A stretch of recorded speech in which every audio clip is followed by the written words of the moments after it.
That's enough, Lewis said, his voice hardening. You're not getting in. In fact, I'm calling the MPs. Attempting to impersonate a general is a federal offense, ma'am. You're going to have a very bad day. I would welcome that, Petrova said, a grim smile touching her lips. I would be very interested to see how the MPs handle this. 2 guards, brimming with misplaced confidence, returned to their shacks and picked up the phones. Lewis made the call, his voice dripping with self-importance. Yeah, this is Lewis at the main gate. We have a situation. Civilian female, claiming to be a general. No ID, just some fake papers. Yeah, we're detaining her. Send a squad.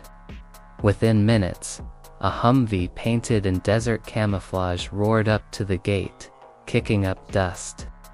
A squad of 4 MPs led by a young, meticulously dressed captain, jumped out. The captain, whose name tag read Captain Blake, strode toward Petrova's car, a look of professional contempt on his face. All right, what's the problem here? He asked, not to the woman in the car, but to the 2 gate guards. This lady here, Lewis said, puffing out his chest, says she's a general, but she's not even in uniform. No ID, just these weird papers. He handed the orders to Captain Blake, who took them with a sneer. Captain Blake scanned the documents, a flicker of confusion crossing his face, but he quickly dismissed it. Done. He was a man who believed in the letter of the law, and the letter of the law said a general would be in uniform with proper ID. This woman was in a sedan. It simply did not compute. Ma'am, step out of the vehicle with your hands where I can see them, he commanded, his voice cold and devoid of any respect. You're being detained for questioning.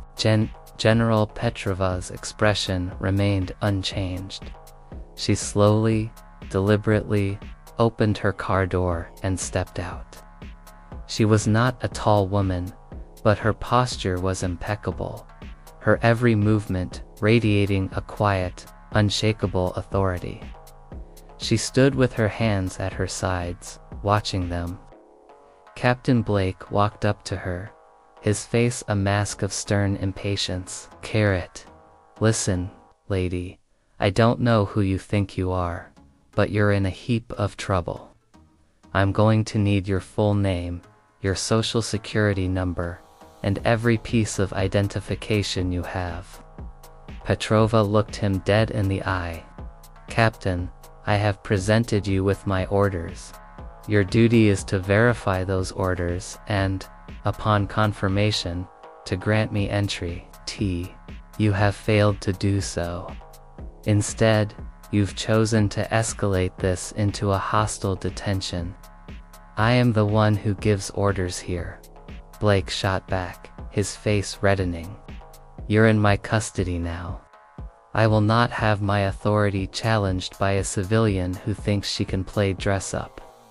He was so sure of himself, so blinded by his own sense of power, that he couldn't see the iceberg he was about to hit. Petrova simply stared at him. You are relieved of your command, Captain, and so are your men. The moment this is over, you will report to the post commandant's office for reassignment. This was the final straw for Blake. He let out a harsh, incredulous laugh. Relieved of my command? By you? I don't think so. Sergeant, get her car's plate number and get a full background check running on her. MPs, equally arrogant and misguided, went about their work. They were a team of young men who believed they were the elite, a cut above the rest. They had no doubt that this woman, this civilian, was a fraud. They had been told so by the gate guards, and their captain had confirmed it. They were simply doing their job, but, as the sergeant, a much older and more grizzled veteran, ran the plate number. His eyes widened. He looked at the captain, a flicker of panic in his eyes. He slowly, deliberately, pulled out his radio and whispered something into it. "Sir, I've got a situation here at the main gate. I need to speak to the duty officer. It's urgent." Captain Blake, oblivious to the sergeant's quiet panic, was busy making a call of his own. He was calling his superior, the provost marshal, a man he had a great deal of respect for. "Colonel, this is Captain Blake. I'm at the main gate with a civilian. She's claiming to be a General Anya Petrova, and she's being difficult. She's presented me with some fake orders and is trying to get onto post. I have her in custody." There was a long pause on the other end of the line. Petrova could hear the faint, crackling sound of a voice. The provost marshal's voice, she surmised, and he was not happy. He was, in fact, furious. The name Anya Petrova was not a common one. It was a name that commanded respect, and a name that a quick search would reveal was the new commandant of the post.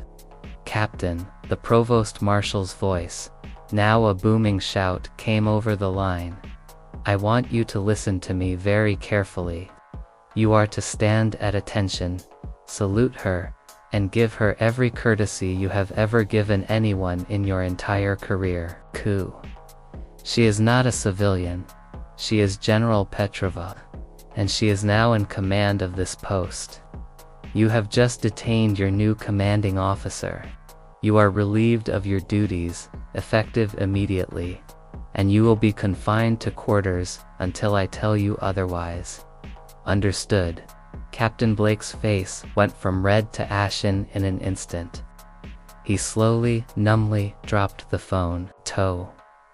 He looked at Petrova, his eyes wide with a look of stunned disbelief and utter horror. He was a man who had just thrown away his career for nothing. Just then, a sleek, black staff car pulled up to the gate. Out of it stepped a burly, stern-faced colonel, the provost marshal himself. He strode over to Petrova, his face a mask of shame. "General Petrova, ma'am. I am Colonel Thorne, the provost marshal. I apologize for the utter lack of discipline and respect shown to you. This is an embarrassment. It will not happen again." General Anya Petrova was a name whispered in the hushed halls of the Pentagon and feared in the trenches of tactical maneuvers. Her military career was a mosaic of brilliance and brutality. She was not a commander who led from a gilded office. She was a strategist who could dismantle an enemy's will with a single, perfectly executed operation. Her reputation was built on results, and those results often came at the cost of comfort and complacency.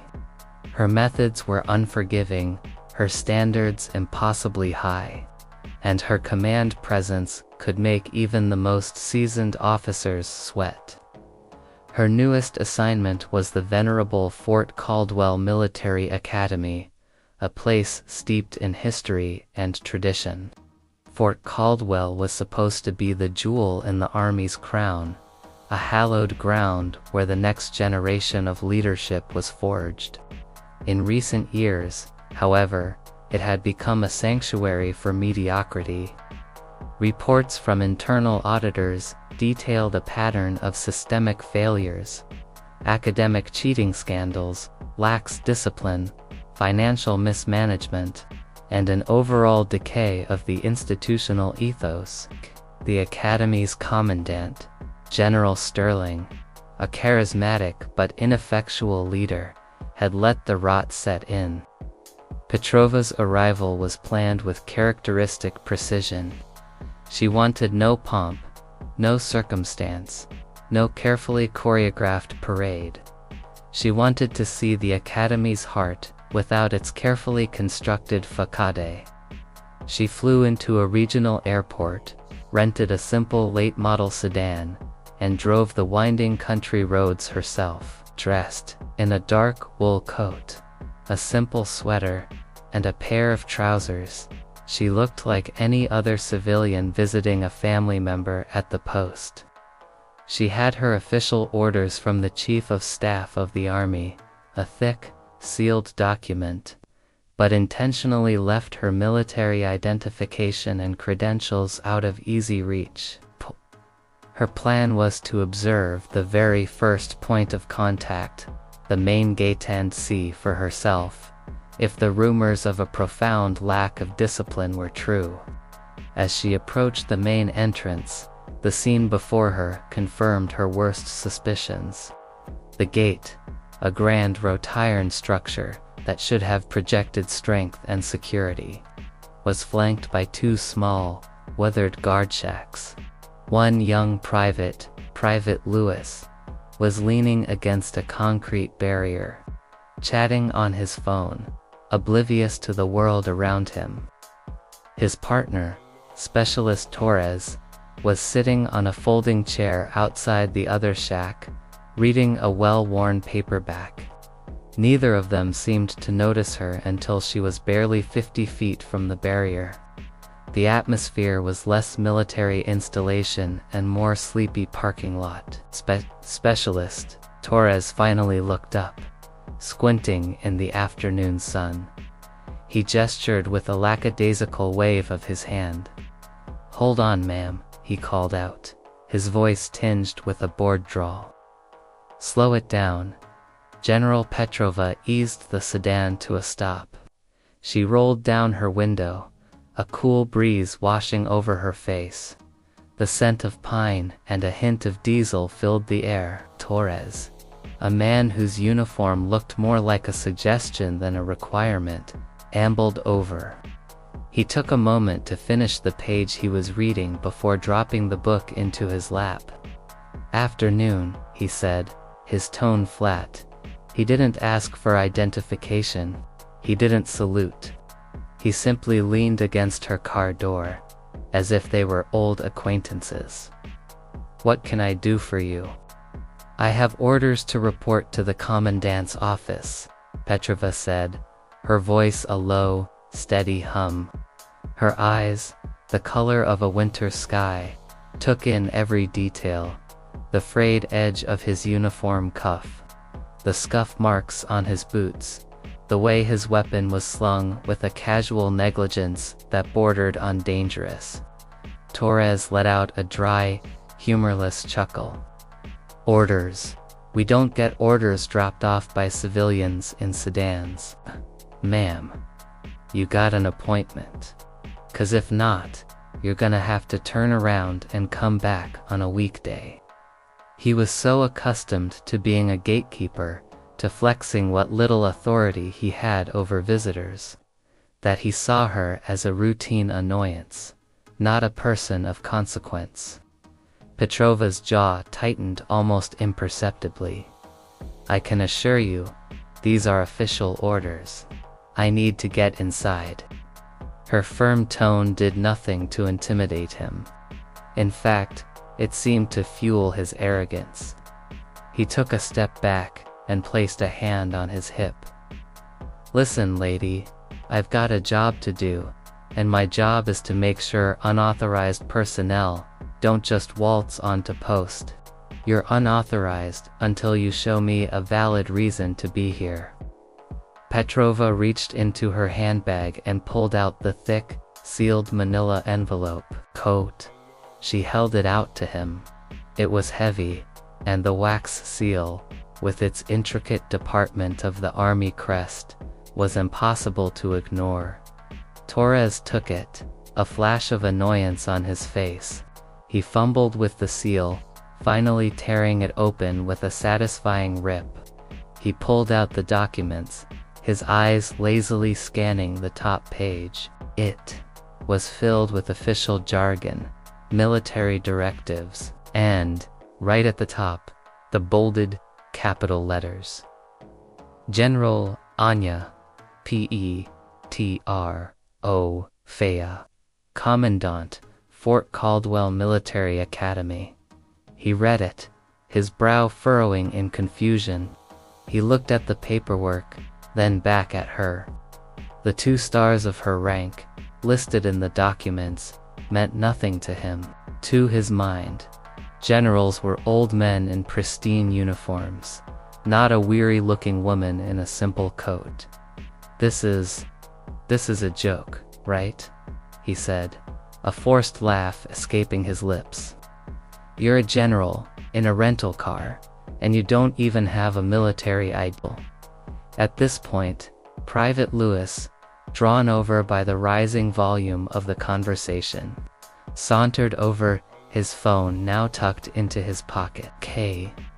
He took the documents from Torres, his face a mask of smug amusement. What's the problem, Torres? Did a civilian get lost on her way to the supermarket?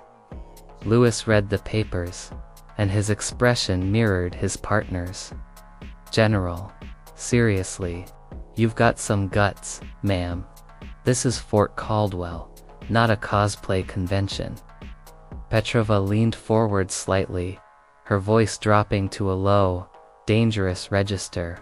Private Lewis's specialist Torres. You have already committed several serious security violations. You've failed to properly identify an officer. You've been insubordinate. And you've failed to maintain your post with the required level of vigilance. This is a very serious matter. Lewis and Torres shared a look. Her words, instead of instilling fear, simply made them more indignant. They saw a woman challenging their authority, and their limited understanding of the military hierarchy led them to believe they had the upper hand. Petrova nodded, her expression still cold and serious. She looked at Captain Blake, who was now standing at a trembling attention, and then at the rest of the MP squad. Captain Blake, you have failed in your duty as an officer. You assumed your authority was absolute and that your judgment was infallible. You were wrong. You were insubordinate. You were disrespectful. Quote, you are no longer in command of this detail.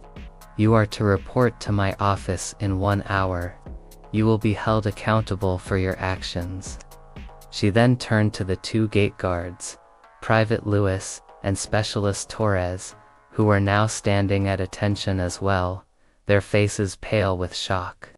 Private Lewis, Specialist Torres, you are a disgrace to this uniform. You have failed to perform your duties with honor and integrity.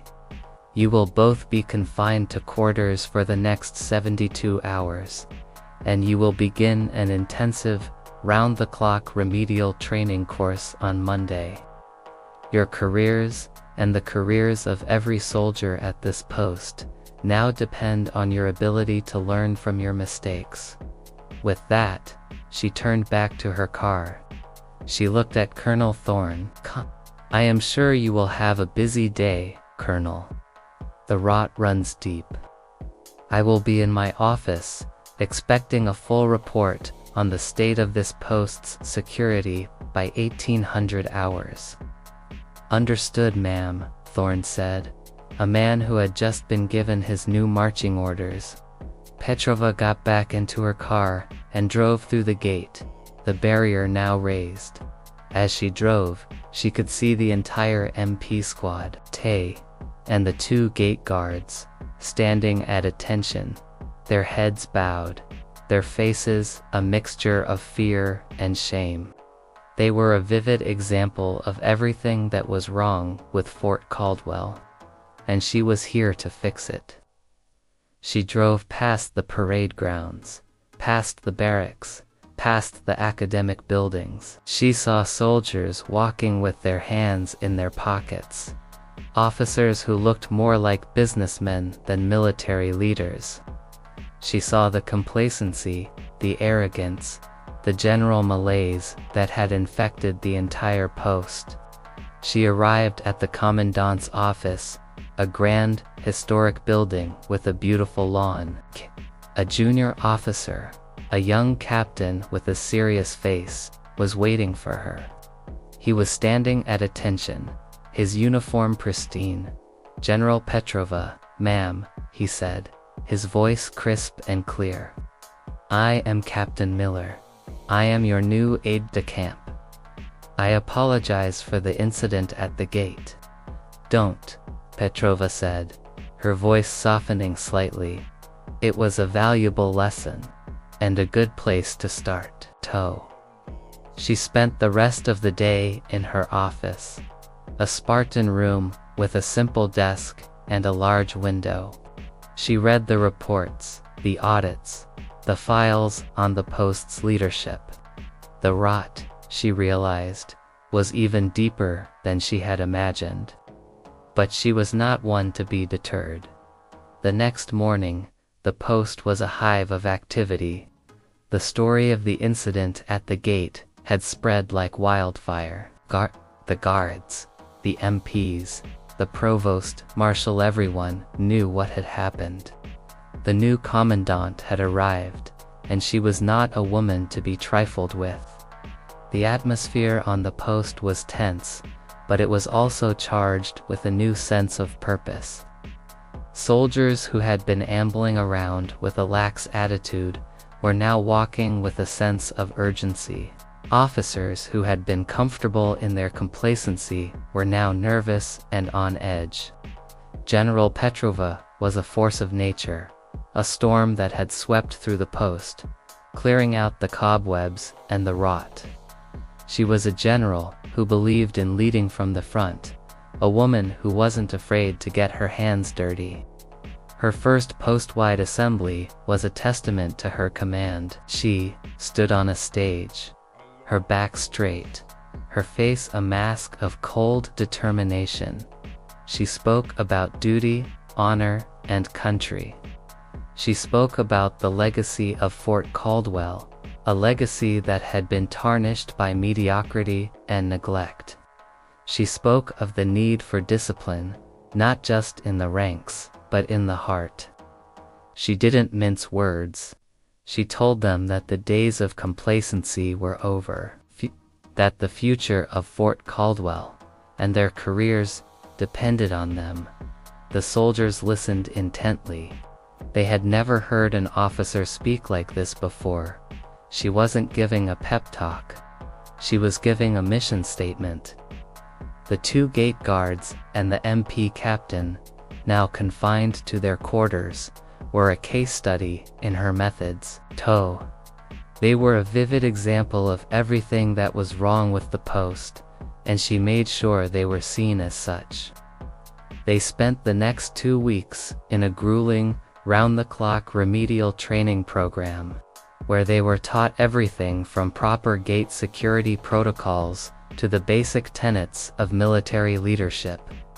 They were broken down and rebuilt, and by the end of it, they were no longer the arrogant young men they had been.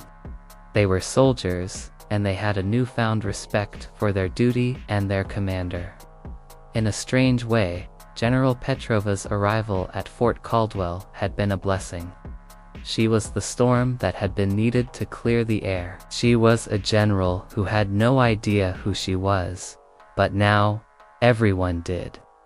Her final act in her first week was to hold a ceremony at the main gate.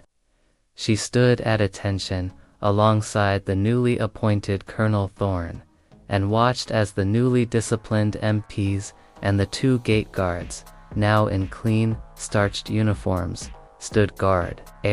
They were no longer the arrogant young men who had detained a civilian in a rental car. They were soldiers, and they were ready.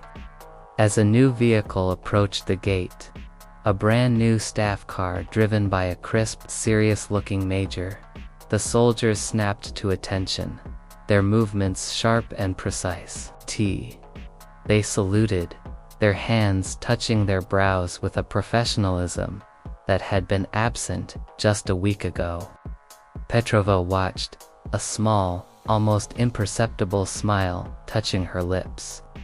She had a long way to go, but she had started.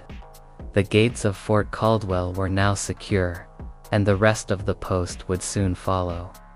She had arrived, and Fort Caldwell would never be the same.